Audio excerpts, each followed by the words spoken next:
Bom, aqui em São Paulo, a situação dos jovens infratores é um pouco melhor do que essa que a gente acabou de ver em outros estados do país. Não existe superlotação no estado, são 8.695 internos e mais de 9.000 vagas, como você vê aqui, 9.192 vagas. Todas elas distribuídas entre 145 unidades da Fundação Casa.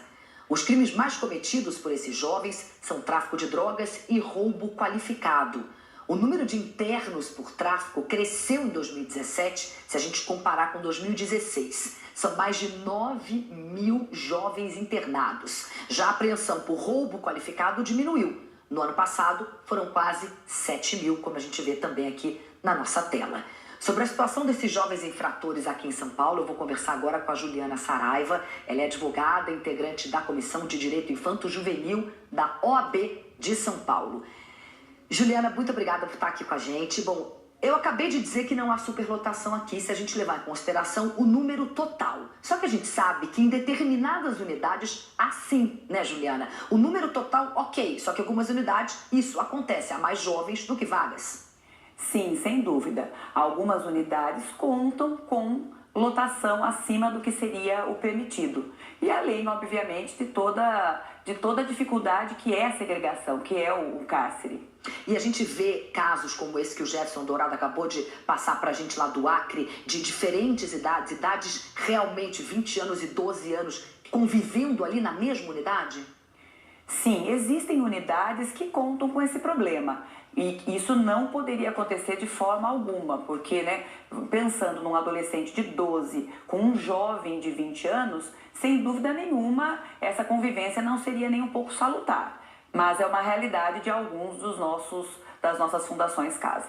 Tem dois assuntos aí que eu queria tratar com você agora, que é uma discussão da redução da maioridade penal. Isso é uma discussão que a gente vê já há muito tempo, queria saber a sua opinião sobre isso.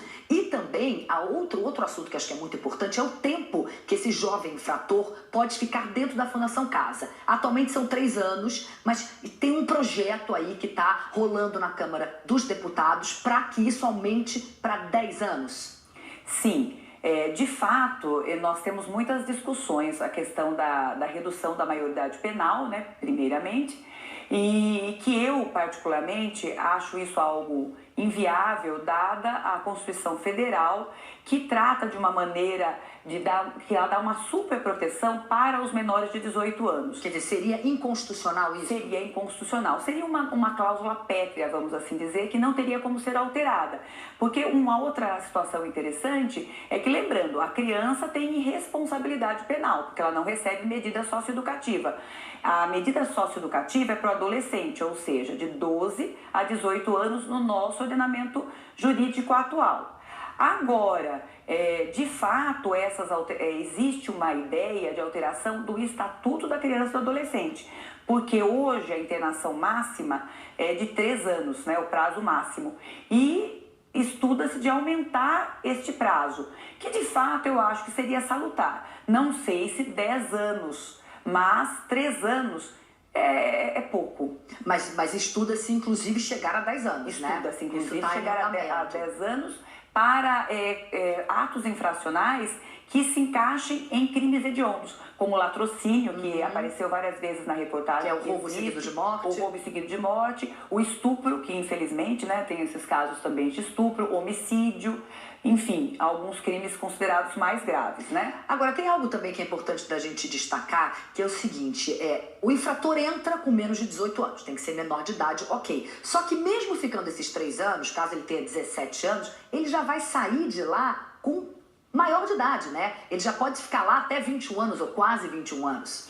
Sim, exatamente. O Estatuto da Criança e do Adolescente, ele estabelece que o importante para receber uma medida socioeducativa é o adolescente ter menos de 18 anos na data do ato. Então, ele pode ter 17 anos, 11 meses e alguns dias, e receber essa medida socioeducativa, por exemplo, de internação, mas com 21 anos ele tem que ser liberado, que nós chamamos de liberação compulsória, é obrigado, que é prescrição etária, 21 anos. Você acredita que essas unidades da Fundação Casa, que a gente está falando especificamente aqui de São Paulo, mas isso também se abrange para o resto do Brasil, elas cumprem o objetivo, que é ressocializar o jovem? Bom, esse assunto é extremamente delicado, mas eu acredito que não. Qualquer segregação já é difícil. Esses adolescentes ficam longe da família. A maioria, na realidade, tem inclusive pais que estão cumprindo pena. Ficam segregados, convivendo com outras pessoas na mesma situação.